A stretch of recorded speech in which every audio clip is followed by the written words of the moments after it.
الحمد لله والصلاة والسلام على رسول الله سبحانك لا علم لنا إلا ما علمتنا إنك أنت العليم الحكيم ولا فهم لنا إلا ما فهمتنا إنك أنت الجواد الكريم. Donc nous continuons avec Surat al-Kahf, la caverne. Nous avons parlé des deux premières histoires qui sont les jeunes de la caverne et aussi les deux voisins, le riche et le sage. La troisième histoire, c'est l'histoire d'Al-Khidr avec Moussa alayhi salam. Une histoire extrêmement étonnante. Donc l'histoire, c'est que Moussa alayhi salam était avec les Juifs, les fils d'Israël, et quelqu'un lui a demandé quel est l'homme le plus savant sur terre. Il a dit c'est moi. Et oui, c'est lui effectivement, puisque c'est Moussa, c'est le prophète, et c'est celui qui parle à Allah. Donc c'est l'homme le plus savant sur terre. Mais quand même, Allah a voulu lui donner une leçon d'humilité. Et il lui a dit, il y a quelqu'un qui connaît une science que tu ne connais pas. Mais bon, ça c'est toujours comme ça. On a un proverbe en arabe qui dit, on trouve dans le fleuve ce qu'on ne trouve pas dans la mer. L'océan certes est plus grand que le fleuve, ça ne fait pas de doute. Mais malgré ça, dans le fleuve, on va trouver certaines choses que dans l'océan, on ne peut pas trouver. Donc c'est comme ça la science, même si tu connais plus que quelqu'un, mais il y a des choses que lui connaît, que toi tu ne connais pas. Tu ne peux pas connaître toutes les choses que lui il connaît forcément. En tout cas, et donc Moussa alayhi salam dit à Allah, montre-le-moi pour que j'aille apprendre. Et voici une leçon extrêmement intéressante de celle de Moussa alayhi salam. Ça veut dire que quel que soit ton niveau de science, de connaissance, tout ça, dès que tu as l'occasion d'apprendre, il faut laisser ton rôle d'enseignant, de prédicateur, tout ça, et pour apprendre encore. On n'a jamais fini d'apprendre, et on est toujours à l'affût de l'occasion d'apprendre. Donc dès que l'occasion se présente, il faut en profiter. Et Allah Ta'ala lui dit, tu prends ce poisson, c'est un poisson séché, là où tu vas le perdre, il faut, c'est là que tu vas le trouver. Donc il est parti avec son poisson, et il est parti avec son serviteur. Donc arrivé à un endroit, ils se sont arrêtés au bord de la mer, ils ont dormi, et quand ils ont dormi, le serviteur s'est réveillé, et il a vu le poisson sortir du sac, le poisson qui était séché, qui était mort, sortir du sac et sauter jusqu'à repartir dans la mer et partir. Et puis il s'est rendormi. Et quand ils se sont réveillés pour de bon, il a oublié, comme c'était entre deux sommeils, et ils sont partis. Et quand ils sont partis, Moussa alayhi salam lui a dit, on est fatigué, on va faire une pause pour manger. Donne-nous à manger. Et son serviteur lui dit, mais quand on a dormi tout à l'heure, le poisson est sorti du sac et est parti dans la mer. Et vraiment j'étais étonné, mais après j'ai oublié de te le dire. Bien, et Moussa leur dit, mais c'est ça même qu'on voulait, que là où on va perdre le poisson, c'est là qu'on va le trouver. Allez, on fait demi-tour. Bon, il y a une petite leçon ici, c'est que quand on dépasse son objectif, c'est là qu'on se fatigue. Donc il dit, quand Moussa alayhi salam a dépassé l'endroit où il devait aller, c'est là qu'il a senti la fatigue. Et c'est vrai que dans la fatigue, il y a une grande part qui est mentale. Ça veut dire que c'est dans la tête que tu es fatigué. Mais tant que tu t'accroches à ton objectif et tu dis tu vas y arriver, tu fais l'effort, et quand tu y arrives, tout à coup, tu flanches. Donc ça nous rappelle l'histoire de marathon. Vous connaissez le marathon? Vous savez le marathon? Là où on court 30 et quelques kilomètres. Donc il y a eu une bataille chez les Grecs. Les Grecs, et puis ils ont gagné. Bon, il y en a qui ont gagné, les autres ont perdu. Mais ceux qui ont gagné, quelqu'un est allé courir jusqu'à la ville pour leur annoncer qu'il a gagné. Et justement, l'endroit s'appelait Marathon, et la distance c'était ces 34 km et quelques. Donc il a couru pendant ces 34 km. Quand il est arrivé à la ville, il leur dit oui, on a gagné la bataille, et il est mort. Il est mort. Il est mort de fatigue, d'épuisement. Donc vous voyez, mais pourquoi est-ce qu'il est mort juste quand il a dit, c'est-à-dire il a fallu tout juste qu'il accomplisse la mission, qu'il arrive pour leur dire on a gagné la bataille, puis il est mort. Ça te montre vraiment l'aspect psychologique. C'est que tant que l'homme il va faire son but, il s'accroche, ça lui donne l'énergie, ça lui donne la motivation, ça lui donne la force. Une fois que c'est fini, plouf, il s'effondre. Toute son énergie s'arrête là. Ouais. Et donc, c'est la motivation. Donc, quand on est motivé, on a toujours de l'énergie. Et puis, dès qu'on n'est plus motivé, ça y est, on est fatigué, on veut dormir, on n'a plus envie de rien faire. Bon, donc, quand Moussa a dépassé l'endroit, là, il a senti la fatigue, il a voulu faire la pause. Mais dès qu'il lui a dit, ah, c'est là-bas, j'ai perdu le poisson, il n'y a plus de pause, il n'y a plus de manger. Hé, on repart, allez, on y va. Parce que on a retrouvé l'objectif, ah, la motivation est là, on n'a plus le temps pour manger, pour se reposer. C'est reparti en même temps. Ouais. Allah nous donne la motivation pour lui. Arrivé là-bas, donc ils ont trouvé un homme, Allah Ta'ala dit, ils ont trouvé un de nos serviteurs, nous lui avons donné une miséricorde de notre part, et nous lui avons enseigné une science de notre part, une science d'Allah. Bien, bien. Et la science d'Al-Khidr, c'était quoi? C'est la science du ghaib, du caché.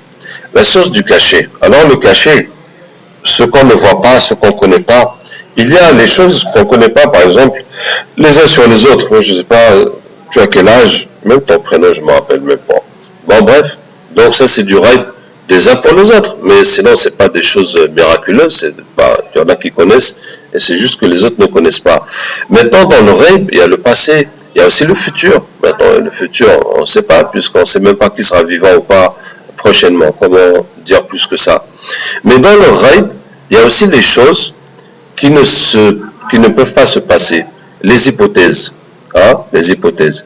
Par exemple, si aujourd'hui, je décide d'aller en ville, il va se passer quoi? Et si je reste à la maison, il va se passer quoi? Vous voyez? Bon, finalement, je vais faire une seule chose. Je ne vais pas faire toutes les possibilités.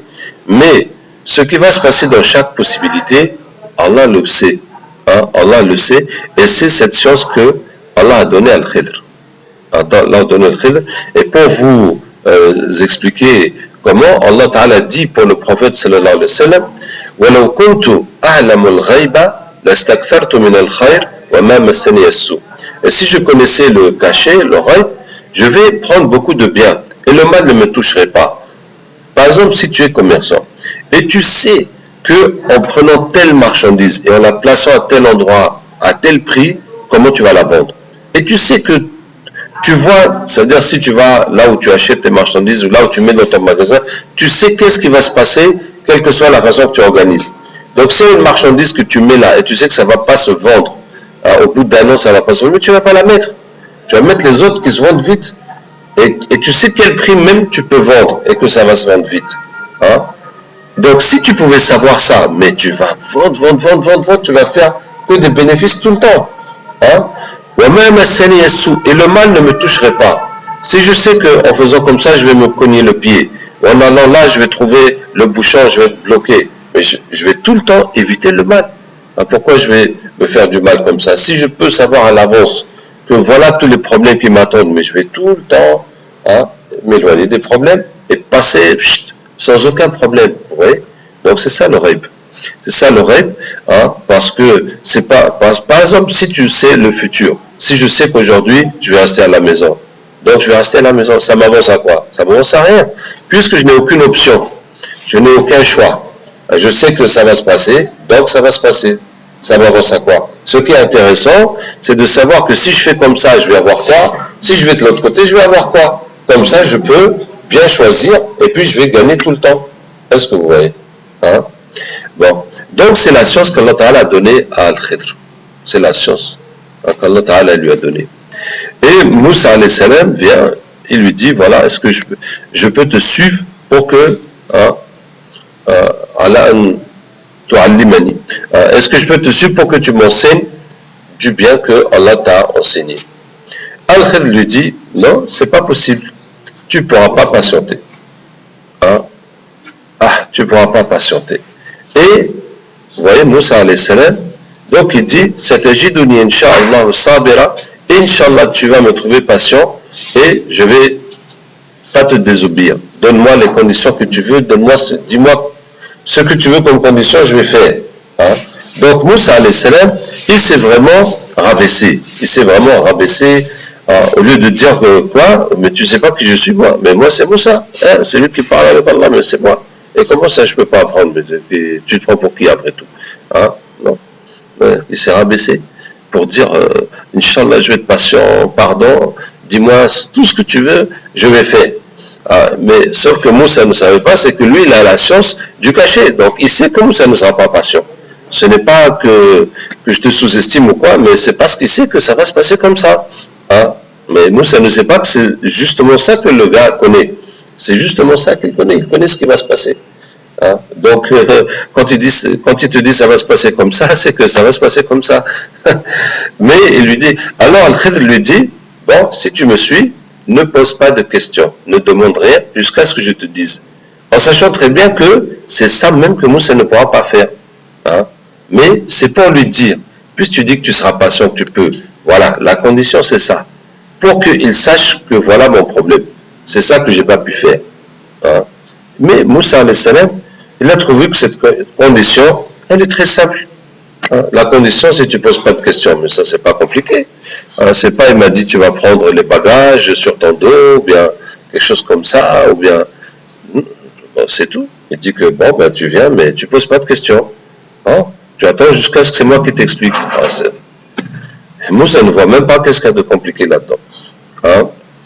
Et ils sont partis. Maintenant, le problème avec Moussa, c'est que finalement, il n'a jamais pu laisser son statut de prophète, de prédicateur, d'enseignant, hein, et pour prendre le statut d'élève. Est-ce que vous voyez? Parce que Moussa, il est tout le temps avec les Juifs, les Beno Israël, qui font tout le temps les bêtises, il est tout le temps en train de leur crier derrière, hein, pour les ramener dans le droit chemin. Mais il est comme ça. Hein. Donc, il n'a pas pu changer cette attitude. Il n'a pas pu. Donc, ils vont dans un navire. Bon. Quand ils sont dans le navire, ils regardent la mer, et puis un oiseau qui vient piquer de l'eau dans la mer. Et Al-Khidr dit à Moussa, il lui dit, ta science et ma science dans la science d'Allah, c'est comme ce que cet oiseau a pris dans cet océan. Hein. Et ça, donc ça c'est Moussa Al-Khidr, que dire de nous autres, hein, c'est encore plus petit que ce que l'oiseau a pris, hein, mais pour toujours se dire que quelle que soit la science que tu as, il faut se dire que chez Allah, il y a beaucoup plus de science que ça. Donc à un moment tu dois te dire, ah ça y est, c'est bon, je suis arrivé à la fin. Non, tu n'es que tout début. Tu n'es qu'au tout début. Pour que on ait toujours l'ambition d'apprendre plus et la demande, et qu'on soit toujours en train de demander à Allah Tabaraka wa Ta'ala de nous donner plus que ça. Parce qu'il y en a beaucoup plus de science que ça. Bon. Et quand ils sont descendus, quand ils sont arrivés après la traversée, donc Al-Khidr a pris une pioche et puis il a fait un trou dans le navire. Et Moussa lui dit, mais ça va pas, mais pourquoi tu fais ça? Tu as percé leur navire, mais comment ils vont faire maintenant? Alors qu'ils sont là, ils travaillent, tout ça. Vous voyez? Donc Moussa, il a oublié qu'il ne doit pas poser de questions. Hein? Et puis, ça veut dire que, au lieu de se dire, non, mais comment, cet homme-là, mais comment il peut faire une chose aussi bête, aussi méchante? Non, c'est pas possible. Mais Allah m'a envoyé, c'est Allah qui m'a dit d'apprendre chez lui. C'est pas quelqu'un que j'ai croisé comme ça.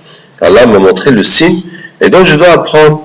Allah, il va pas m'envoyer chez un gars qui est bête, qui est méchant, qui fait n'importe quoi, qui respecte pas la religion. Non. Donc forcément, il doit y avoir quelque chose derrière. Il doit y avoir un bien. Il doit y avoir une raison. Donc, il faut que je me patiente et que je réfléchisse. En plus, je ne dois pas poser de questions. C'est ce que Moussa, aurait dû faire. Il aurait dû se dire, non, ça ne peut pas être ça. Ça ne peut pas être juste une méchanceté comme ça, une stupidité que le gars a fait. Et puis, voilà, comme mes gars que je connais, là, les Beno Israël, qui font des bêtises tout le temps. Mais, il n'a pas eu ce recul, hein, de se dire, non, il y a une raison, il y a quelque chose qui se passe qui me dépasse. Hein, il y a quelque chose que je n'ai pas compris dans cette affaire, donc il faut que je me calme et que je me patiente jusqu'à ce que je comprenne ce qui est en train de se passer ici. Vous voyez? Mais Moussa n'a pas eu ça. Et tout de suite, il lui a, je ne vais pas dire qu'il a agressé, mais tout de suite, il lui a fait des reproches. Il lui a dit, mais pourquoi tu fais ça? C'est pas bon. Ah, ah. Et là, Al-Khidr lui dit, je t'ai dit que tu ne pourras pas patienter. Hein? Je t'ai dit, je sais, je t'ai dit que tu ne vas pas patienter. Je te l'ai dit. Hein? Et Al-Khidr lui dit, ah, pardon, Moussa lui dit, là, ne me fais pas de reproche, j'ai oublié. Hein? Et il ne faut pas me fatiguer, et il ne faut pas m'en vouloir être dur avec moi. Ah, mais j'ai oublié, mais voilà, j'ai oublié, c'est tout. Il ne faut pas en faire toute une histoire. Et puis quand tu as un élève, il faut aller doucement avec lui pour qu'il comprenne. C'est-à-dire que même dans le statut d'élève, c'est Moussa qui explique à Al-Khidr comment il faut enseigner. Subhanallah. Hein? Ça vraiment, quand on a des élèves et que les élèves nous disent que c'est pas comme ça qu'il faut nous enseigner, c'est autrement. Ah bon, toi tu es l'élève et c'est toi-même qui vas me dire comment je dois t'enseigner. Alors là, chapeau. Hein? N'est-ce pas? Hein? C'est les élèves qui décident que c'est comme ça qu'ils doivent apprendre. Eh bien, c'est un problème ça. Ça veut dire qu'on n'a pas respecté le maître. Ça veut dire que on pense que le maître n'a pas de pédagogie, n'a pas de méthode, et c'est toi qui vas lui montrer comment il doit te former. Bon, le Khidr ne dit rien, parce que lui il est calme et puis il sait ce qui va se passer. Et donc ils avancent. Et puis ils trouvent des enfants qui jouent, et le Khidr attrape un enfant, et puis il lui casse le cou, il le tue. Là, pour Moussa, c'est l'explosion. Quoi? Tu as fait quoi? Tu as tué cet enfant, innocent comme ça? Non, c'est pas possible, ça c'est un péché grave. Ouh, on a un petit de nous. Encore une fois, Moussa a complètement oublié que c'est Allah qui l'a envoyé pour apprendre chez ceux-là, et qu'il est là pour apprendre. Et il pense qu'il est toujours avec ses fils d'Israël, qui n'arrêtent pas de faire des péchés, et puis tout le temps il est en train de crier sur eux. Hein? Et le Khidr lui dit, je t'ai dit que tu ne pourras pas patienter. Ouh. Et donc Moussa une deuxième fois a fait l'erreur.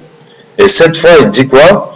Il dit, si je te pose encore une question, tu me chasses, je ne reste plus avec toi. Et pourquoi dire ça? Pourquoi dire ça? Moussa lui-même, il s'est mis dans le problème.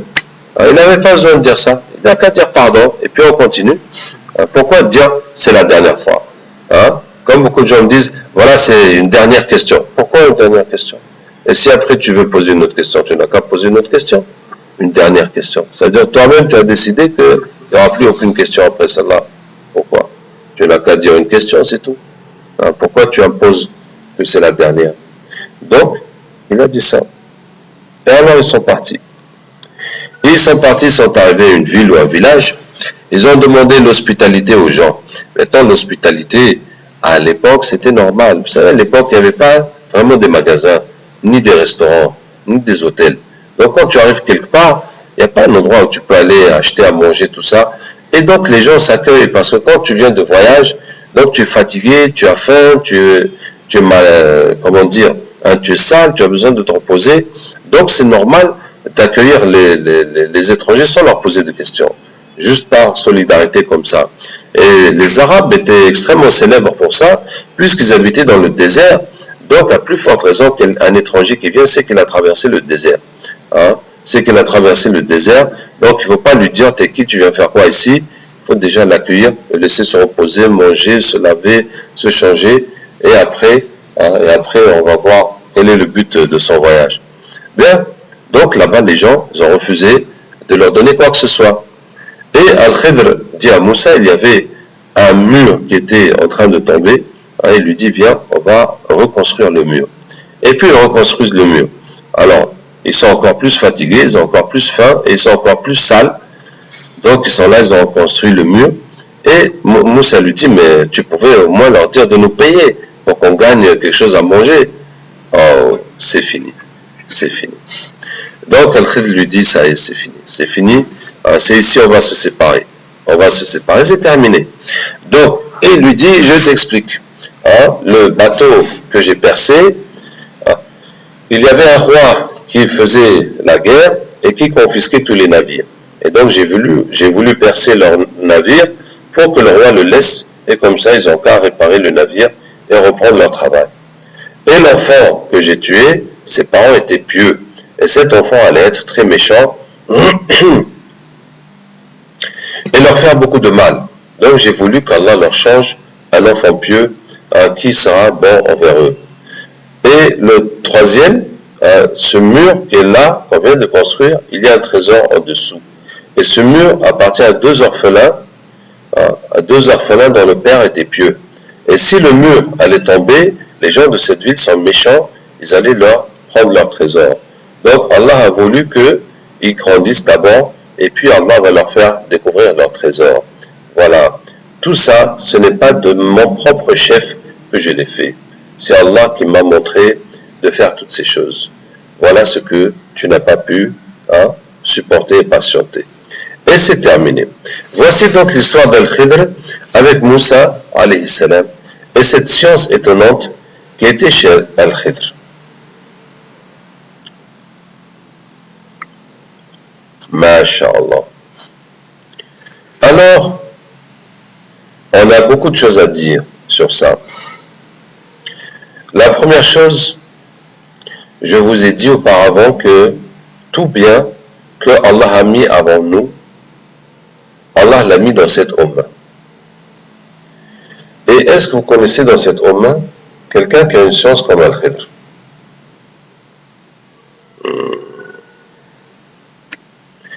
Alors, je vais vous raconter l'histoire d'Abu Yazid al-Bastami. C'était un homme pieux à l'époque, après les Tabi'in. Et il y a deux histoires qui sont racontées sur lui. Deux histoires qui sont dans les livres d'histoire d'Abu Yazid al-Bastami.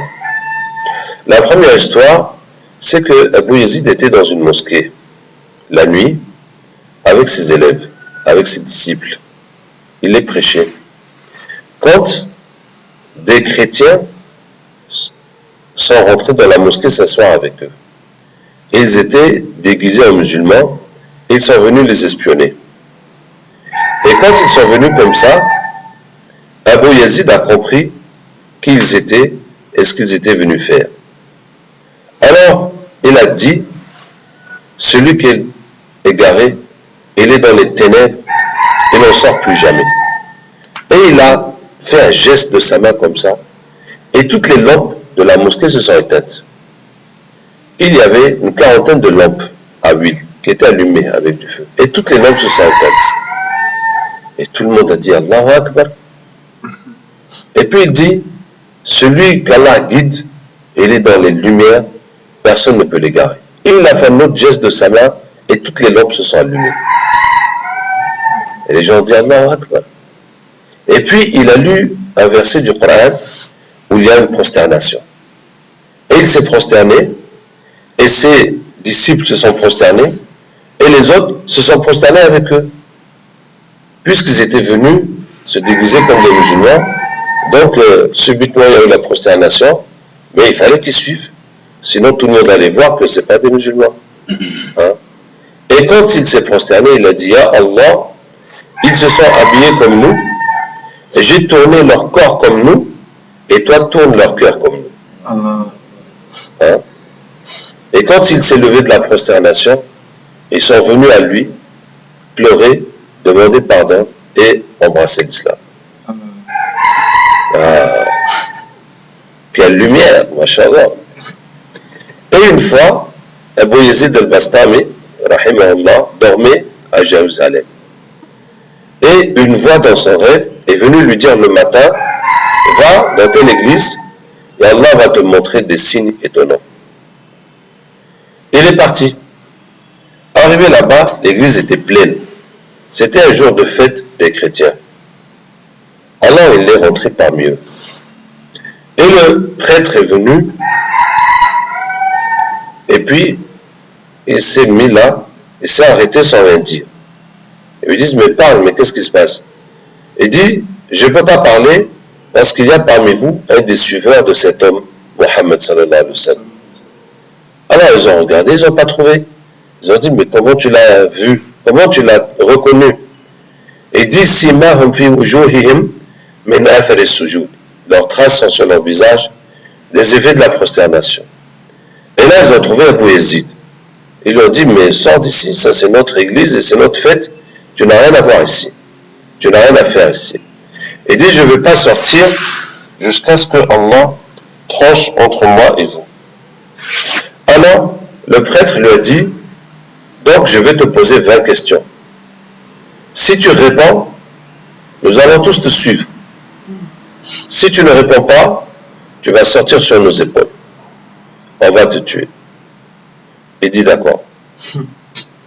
Donc le prêtre lui dit, quel est l'unique qui n'a pas de second? Quels sont les deux qui n'ont pas de troisième? Quels sont les trois qui n'ont pas de quatrième?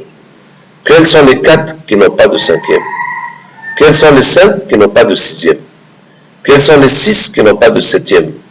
Quels sont les sept qui n'ont pas de huitième? Quels sont les huit qui n'ont pas de neuvième? Quels sont les neuf qui n'ont pas de dixième? Quels sont les 10 qui peuvent augmenter? Quels sont les 11 frères? Quels sont les 12?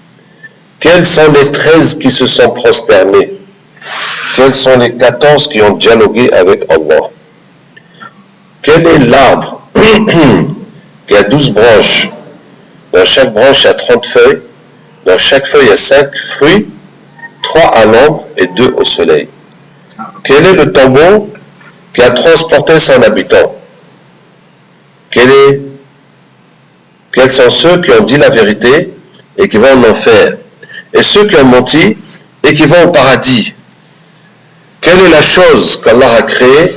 Il a dit qu'elle est grande. Et la chose qu'Allah a créée, il dit qu'elle est désagréable. Et quelles sont les choses qu'Allah a créées sans père ni mère? Et quelles sont al-hamilati wiqra, wal-jariyati yusra, wal-muqassimati amra? Celles qui portent la fécondité, celles qui courent avec facilité et celles qui partagent une affaire. Les 20 questions. Et Abu Yazid, rahimahullah, il lui donne toutes les réponses du Coran. L'unique qui n'a pas de second, c'est Allah. Les deux qui n'ont pas de troisième, c'est le jour et la nuit. Normalement, je dois vous laisser réfléchir beaucoup avant de vous répondre. Mais c'est comme ça parce qu'on enregistre. Donc, on fait d'un coup. Mais vous pouvez faire ça aux autres en leur laissant le temps de chercher. Quels sont les... Où ça? Les trois qui n'ont pas de quatrième. Et justement, c'est les trois erreurs de Moussa alayhi salam avec Al-Khidr. En parlant de cette histoire de Al-Khidr. Et quels sont les quatre qui n'ont pas de cinquième?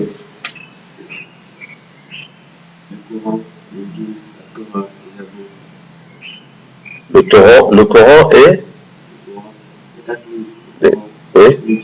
les djinns. Oui. Les Zabour, les psaumes. Effectivement, les psaumes, la Torah, l'évangile et le Coran. C'est les 4 livres révélés. Quels sont les 5? C'est les 5 prières. Quels sont les 6? C'est les 6 jours de la création. Quels sont les 7? C'est les 7 cieux. Quels sont les 8? C'est les 8 anges qui portent le trône d'Allah le jour dernier. Quels sont les 9? C'est les 9 signes de Moussa alayhi salam à Al-Khidr. À Pharaon. Il lui dit, dis-les. Il lui dit les 9 signes. Le bâton, la main, les sauterelles, les grenouilles, les poux, les moustiques, le sang, mais je ne sais plus.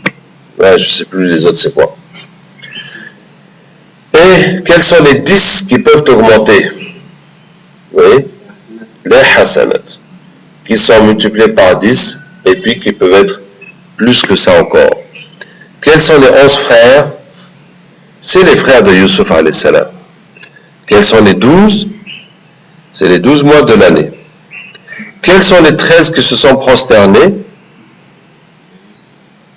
C'est pas Yusuf. C'est la famille de Yusuf alayhi salam. Ses parents et ses 11 frères.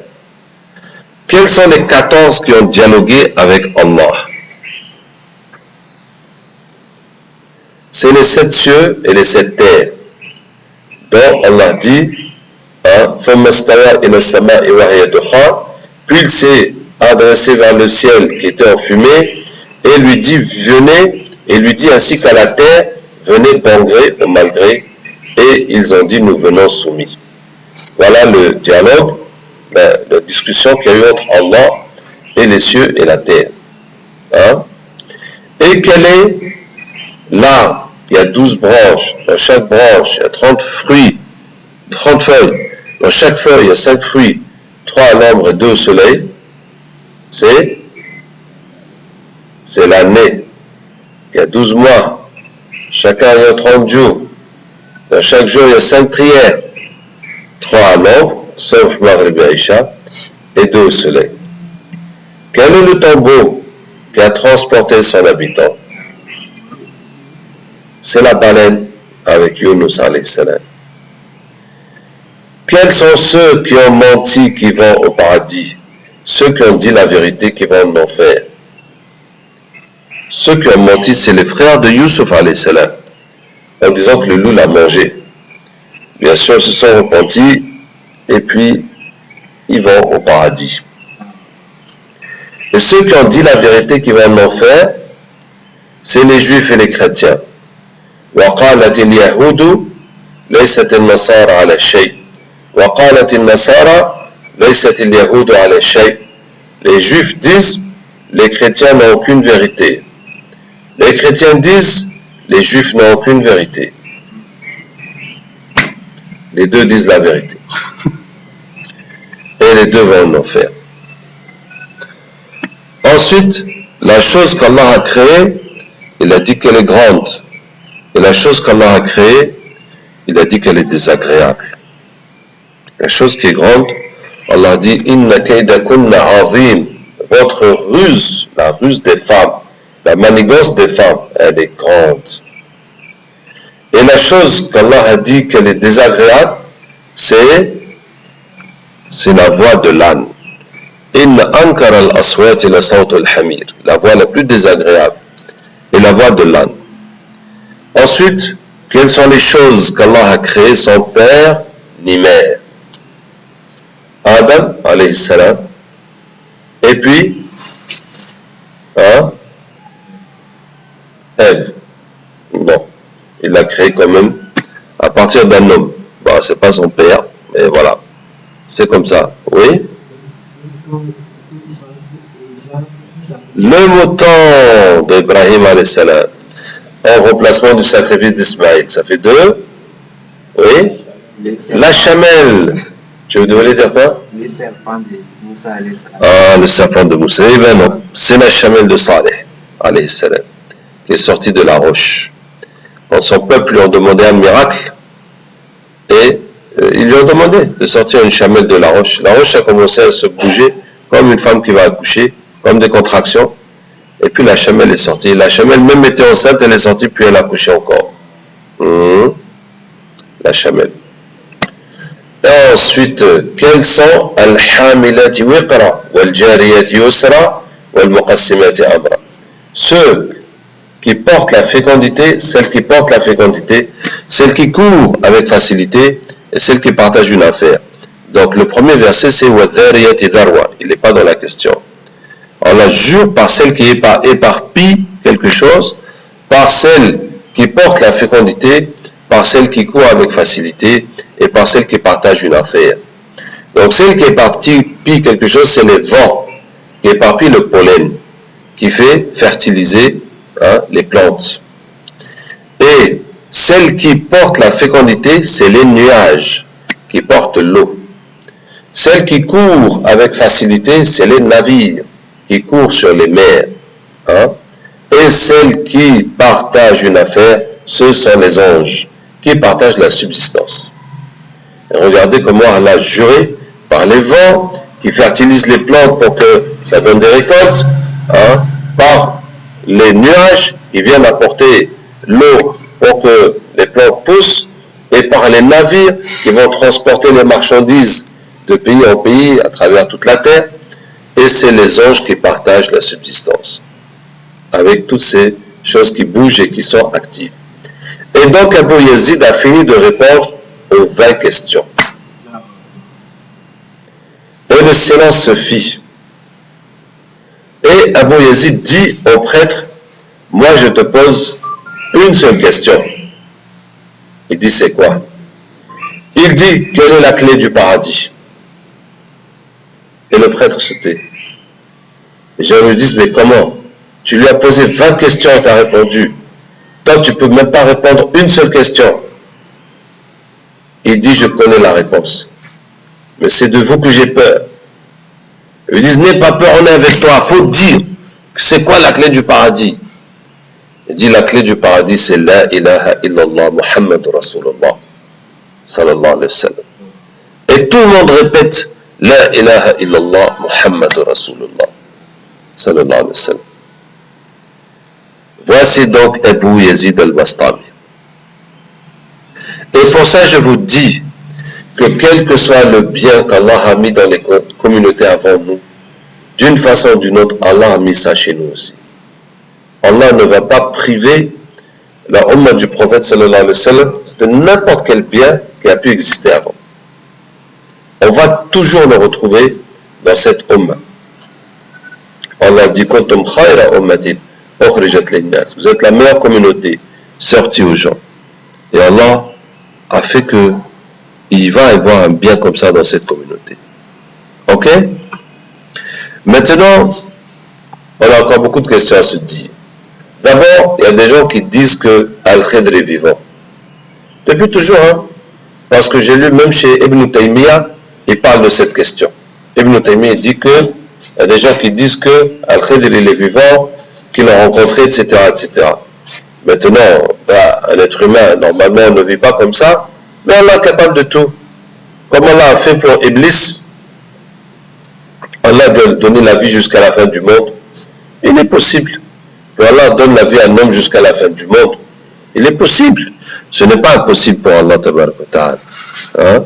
Maintenant, est-ce que c'est vrai? Alors Ibn Taymiyyah dit que non, c'est pas possible. Parce que si Al-Khidr était vivant, au temps du prophète sallallahu alayhi wa sallam, il fallait qu'il vienne le suivre et lutter avec lui et tout ça. Et suivre sa religion. Bon, en tout cas, cet argument, moi, ça ne me convainc pas, parce que, comme Al-Khidr au temps de Moussa alayhi salam n'a pas suivi Moussa, il n'est pas parti s'identifier à Moussa, il ne s'est pas soumis aux lois de Moussa alayhi salam, rien du tout. Moussa ne savait même pas qu'il existait, jusqu'à ce qu'il a demandé à Allah. Hein? Donc, pourquoi est-ce qu'obligatoirement il faut qu'il vienne voir le prophète Mohammed sallam? Et peut-être aussi qu'il a fait, parmi tous les gens qui ont suivi, surtout à la fin, les gens ont suivi par milliers. Donc il pouvait se mélanger à tout le monde, et puis personne ne va savoir que c'est lui le Khidr. Mais en tout cas, voilà.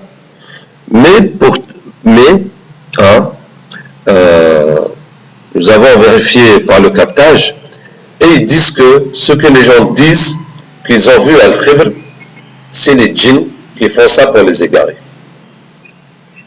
Donc les djinns, je ne peux même pas vous dire qu'ils prennent la forme d'Al-Khidr, parce que personne ne connaît la forme d'Al-Khidr déjà. Hein? Mais les djinns viennent chez les gens, et ils disent qu'ils sont Al-Khidr, et leur demandent de faire des trucs bizarres. Vous voyez? C'est ça qui n'est pas possible. Ça veut dire que la charia, la loi, ça s'applique à tous. Donc, si toi, quelqu'un vient te dire, hey, moi je suis le Khidr, tu vas aller voler l'argent à la banque, et tu vas faire comme ça, comme ça. Ah, tu vas dire, non, mais c'est trop bien ça. Hein? On n'a plus besoin de suivre la loi d'Allah. On fait comme ça, c'est Allah qui dit, tu fais comme ça, tu fais comme ça. Donc tu fais. Comme Al-Khidr, il faisait des choses qui étaient contraires à la loi, normalement. Hein? Mais comme c'était spécial et que ça vient d'Allah, c'est Allah qui lui a dit de faire comme ça. Vous voyez?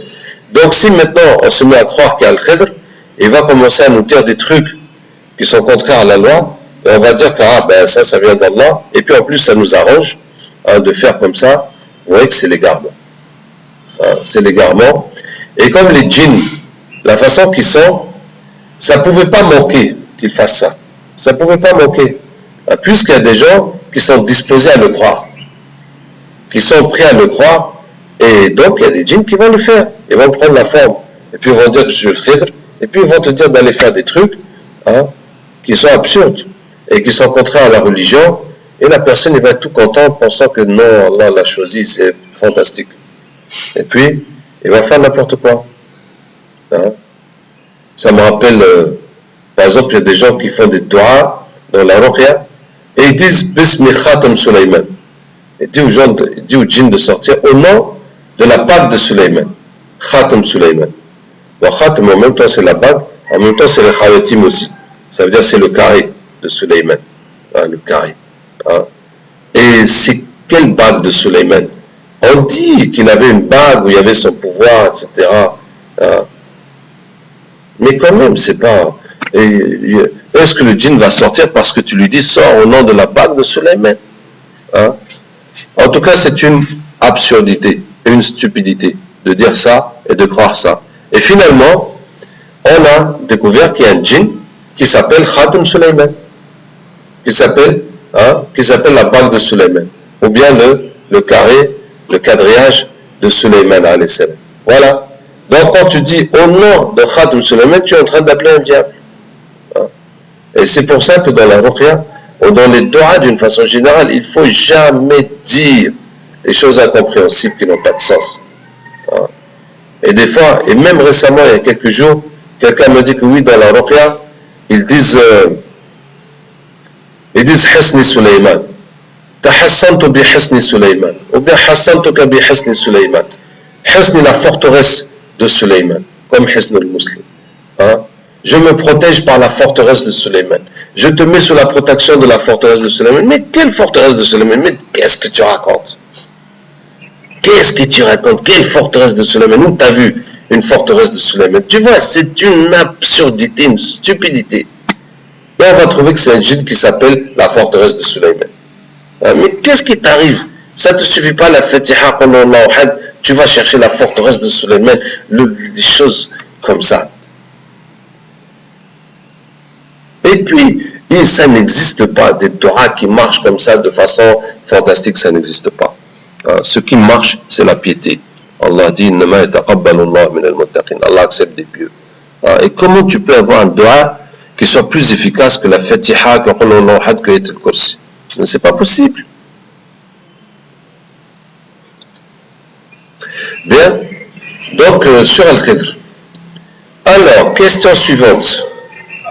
Est-ce que la science d'Al-Khidr, ça peut s'apprendre ou bien ça vient seulement d'Allah? Est-ce que vous comprenez? Est-ce que quelqu'un peut aller apprendre ça et suivre une méthode pour acquérir cette science ou bien ça vient seulement d'Allah? Si Allah t'a donné, tu as, si Allah t'a pas donné, mais tu peux rien faire pour aller apprendre cette science. Qu'est-ce que vous en pensez? Est-ce qu'il est possible d'apprendre cette science ou bien non, c'est au-delà du possible. C'est Allah seul qui donne cette science. Si tu as donné, voilà, tu as donné. Si tu n'as pas donné, mais il n'y a pas moyen que tu peux aller chercher cette science toi-même. Qu'est-ce que vous en pensez? Vous êtes silencieux. Attends, laisse les autres parler. Oui?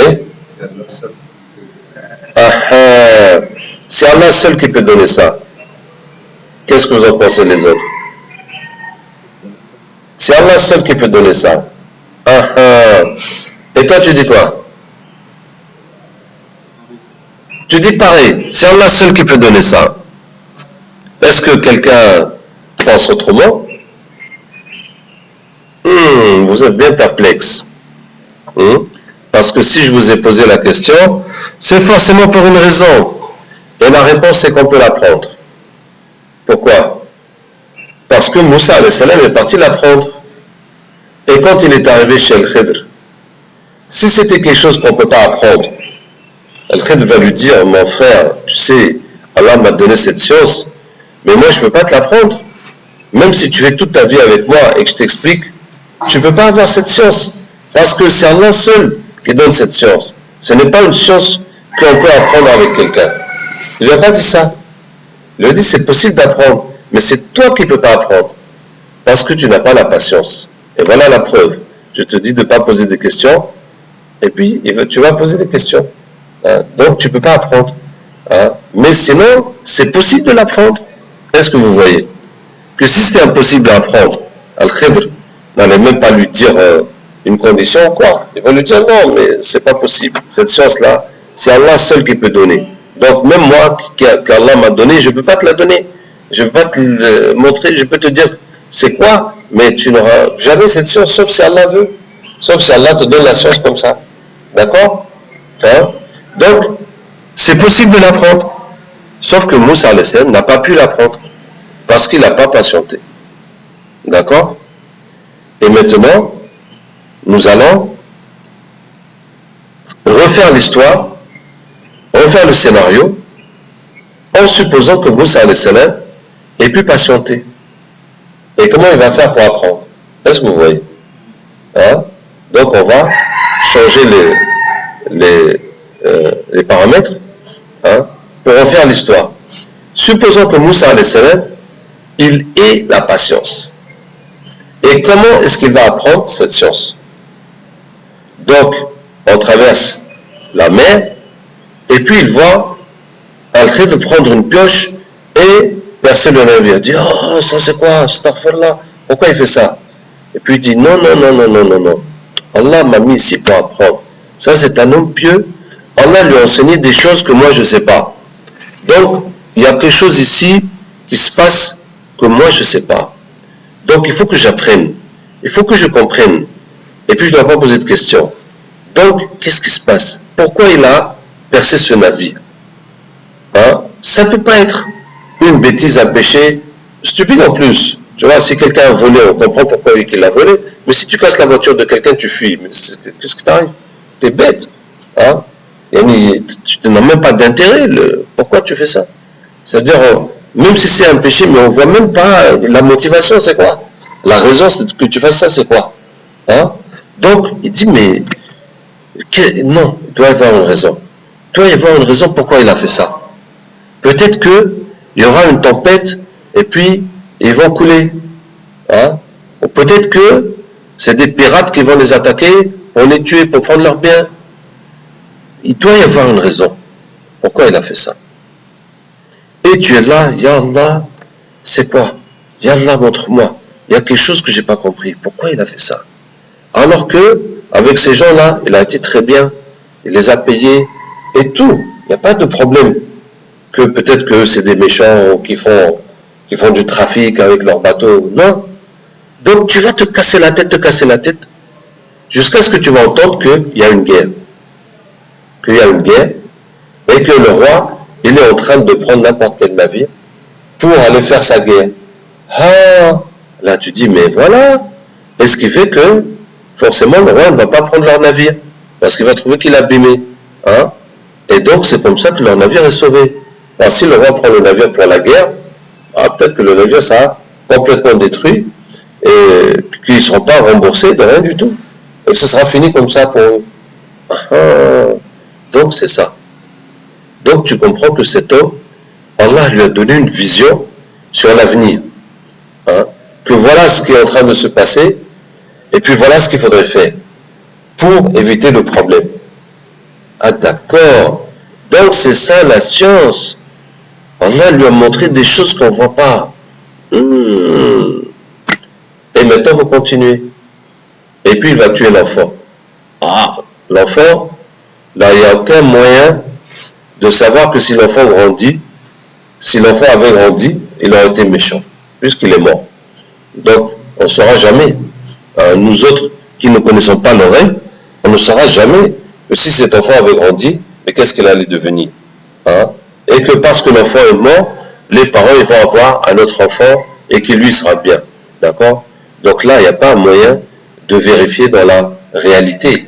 Donc c'est seulement les doigts, la réflexion, jusqu'à ce que Allah lui montre.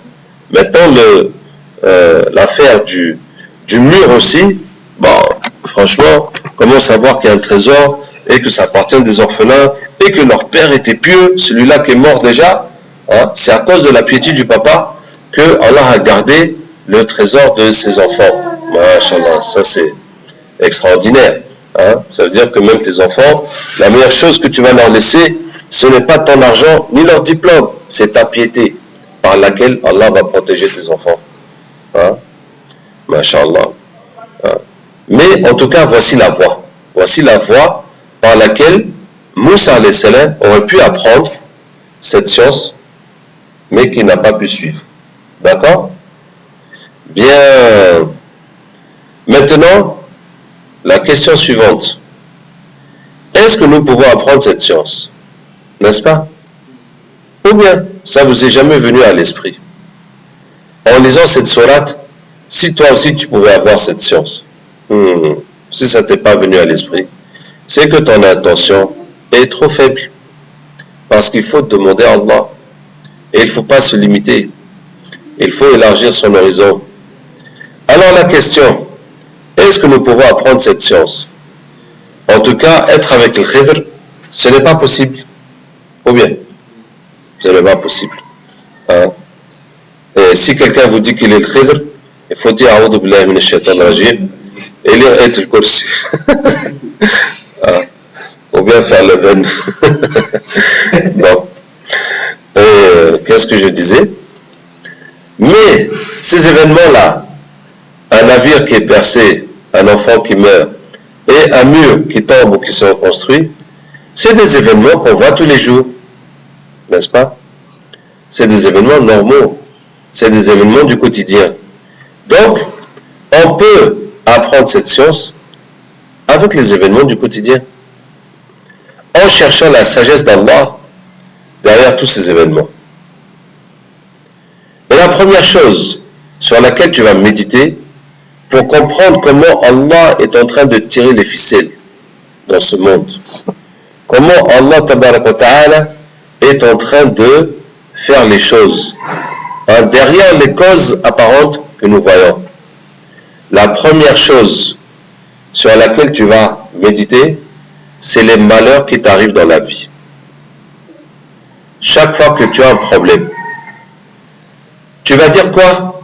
Tu vas dire j'ai fait quel péché? J'ai fait quelle erreur? Qu'est-ce que j'ai fait pour que ça arrive? Hein? Et tu vas réparer, tu vas corriger ton attitude. Tu vas réparer ta faute. Comme Allah dit, وَمَا أَصَابَكُم مِّن مُّصِيبَةٍ فَبِمَا كَسَبَتْ أَيْدِيكُمْ. Tout malheur qui vous atteint, c'est à cause de ce que vos mains ont fait. Maintenant, je vous ai expliqué aussi qu'il y a les épreuves où tu n'as rien fait, mais l'épreuve t'est tombée dessus. Mais cette épreuve, Allah va tout changer tout le mal qu'il y a dedans en bien.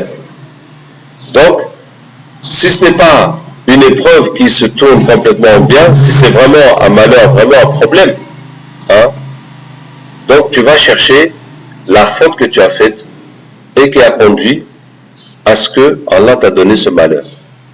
Et tu vas te corriger. Et tu vas voir quand tu vas te corriger que ton problème va se résoudre. Ça, c'est la première façon que tu vas comprendre le raïb. Que tu vas comprendre ce mécanisme de raïb. Et donc, quand tu as des problèmes, au lieu de courir après les solutions matérielles, tu vas commencer par courir après les solutions spirituelles. En te repentant, en priant Allah, en faisant des aumônes, en lisant Yassine, en faisant des prières, pour qu'Allah règle ton problème. Vous voyez? Et donc, c'est la première chose que tu vas apprendre dans l'oreille. Comment les malheurs sont liés au péché. Et ensuite, tu vas commencer à appliquer ça aux autres. Ça, c'est la deuxième étape.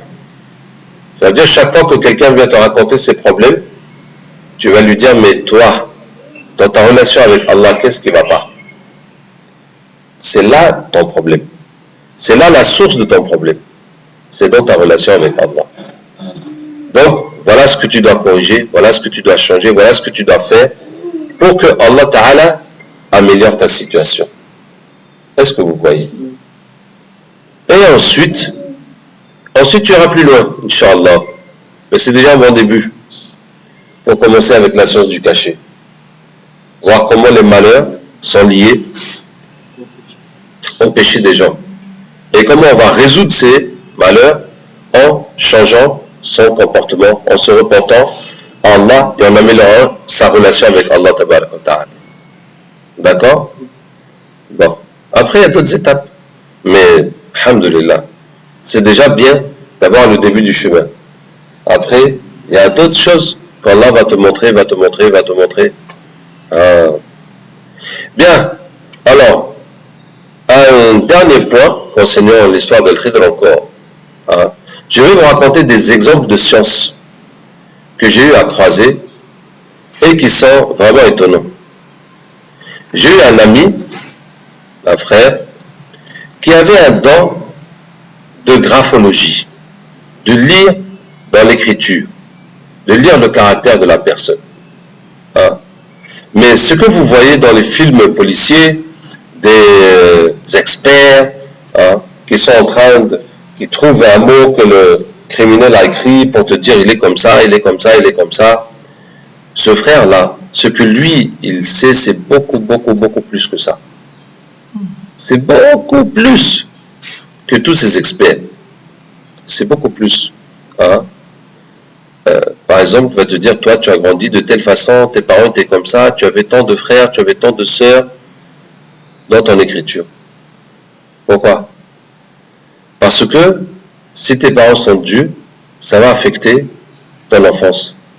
Si tes parents s'aimaient beaucoup, ça va affecter la façon que tu as grandi. Si tu avais une grande sœur au-dessus de toi, ça va avoir une influence sur ton caractère. Si c'est toi l'aîné, tu vas avoir un autre caractère, etc., etc., etc. Et tout ça, il le lit dans l'écriture. Je dis, comment tu fais? Je dis par exemple le F. Le F, normalement, ça se boucle devant. Il y en a qui va boucler le F derrière. Au lieu de tourner le F devant, il le tourne par derrière. Ça veut dire quoi? Ça veut dire que c'est la facilité. Au lieu de se fatiguer devant, tu viens par derrière comme ça. Maintenant, cette facilité-là, soit c'est la paresse, soit c'est l'efficacité. Selon. Donc, on va chercher les autres, le reste, etc.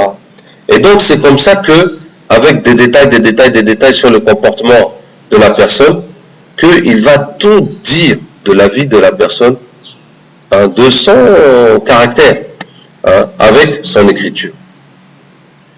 Et cette chose-là, lui-même, il a appris nulle part. C'est juste que, voilà, c'est venu comme ça depuis qu'il est petit. C'est venu comme ça, il s'est intéressé à ça, et puis c'est venu comme ça. C'est un exemple. Je vais donner un autre exemple avec mon père. Mon père joue aux cartes. En Tunisie, les gens jouent beaucoup aux cartes. Et s'assoient beaucoup dans les cafés. Et ils passent beaucoup de temps à jouer aux cartes. Et mon père est un expert dans les jeux de cartes. Ça veut dire quoi? Quand il joue avec toi, en même temps, il enregistre toutes les cartes qui sont passées. Comme ça, à la fin, il te dit, il y a quelle carte encore qui reste dans ta main. Parce que toutes les cartes qui passent, il enregistre. À la fin, il sait qu'est-ce qui reste dans ta main. Et quand il a fini de faire une partie avec toi, il refait mentalement toute la partie que toi tu as fait pour comprendre ton jeu, pour comprendre toi dans chaque situation comment tu réagis, comment tu fais. Et comme ça, quand il rejoue avec toi, si tu lances une carte, il sait qu'est-ce que tu as. Parce qu'il sait la façon que tu joues, la façon que tu fais. Tu vois, il t'analyse avec la carte. Et mon père est avocat. Et souvent, c'est les criminels, il défend. Donc, quand il va visiter ses clients en prison, il prend avec lui un jeu de cartes. Pour jouer avec eux aux cartes, pour savoir s'il est coupable ou pas. Pour savoir s'il dit vrai ou pas. Parce qu'avec la carte, il va connaître ton caractère.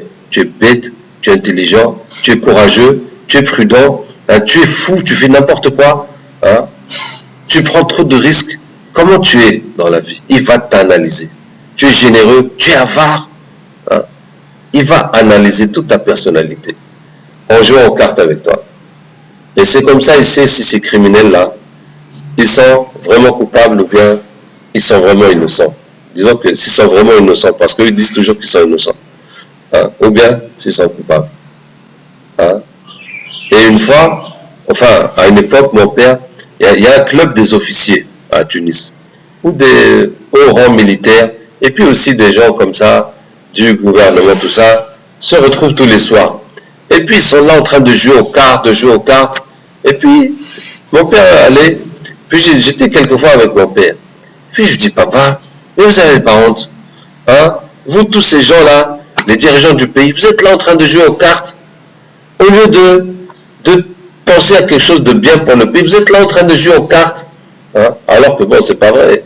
Même si les gens sont là pour jouer aux cartes, chacun il vient pour rencontrer l'autre, pour lui dire un truc, pour régler leurs affaires. C'est un club d'affaires où chacun il vient, hein, pour ses intérêts, pour ses calculs. C'est pas juste passer du temps à jouer aux cartes. Et il me dit, tais-toi, toi tu comprends rien. Il dit, moi quand je joue aux cartes avec eux, je connais tous comment ils sont. Que si un jour il y a un problème dans le pays, je sais tous qu'est-ce qu'ils vont faire.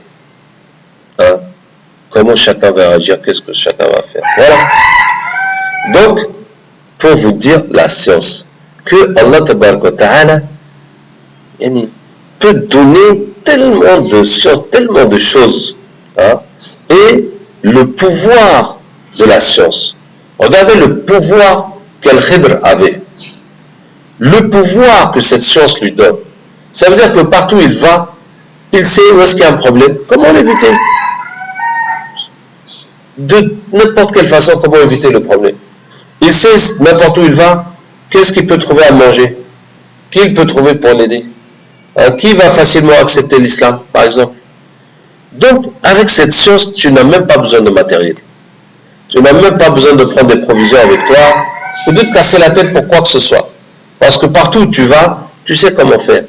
Hein? Tu sais que ce soir, tu peux trouver une femme à te marier, tu vas dormir impeccable. Tellement qu'il a la science de...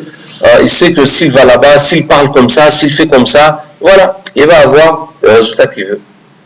Vous voyez? Donc, c'est une telle puissance, cette science. Hein? Et aussi, quand on a une science comme ça, par exemple le graphisme, la graphologie, et bien voilà, hein, il peut... Maintenant, subhanallah, moi ce que je déplore avec mon ami là, c'est que cette connaissance de l'écriture, il n'en a rien fait. Il a juste gardé comme ça pour lui. Et puis son travail, c'est commerçant. Je dis, mais non, tu aurais dû faire un boulot avec ça. Tu aurais dû faire quelque chose avec ça. Hein? Tu aurais dû trouver une façon de mettre en valeur cette science. Tu peux même ouvrir une école pour former les gens à ça. Mais tu peux travailler avec les policiers, avec les politiciens. Beaucoup de gens ont besoin de ça. Hein? Dans le social, pour aider les familles, etc. Ça pouvait être utilisé de beaucoup de manières. Même pour aller faire un show à la télé. Tu vas faire un numéro à la télé, puis les gens vont venir, tu vas leur raconter leur vie, tu vas leur donner des conseils. Une fois par semaine, tout le monde va attendre. Hein, samedi après-midi pour voir ton show avec les écritures. Mais non. Il a gardé ça comme ça. Donc voilà, c'était la science d'Al-Khidr. Et j'espère que ça vous a motivé pour chercher vous aussi un peu de science du Ghaib, étendre votre champ de connaissances. سبحانك اللهم وبحمدك نشهد أن لا إله إلا أنت نستغفرك ونتوب إليك سبحان ربك رب العزة عما يصفون وسلام على المرسلين والحمد لله رب العالمين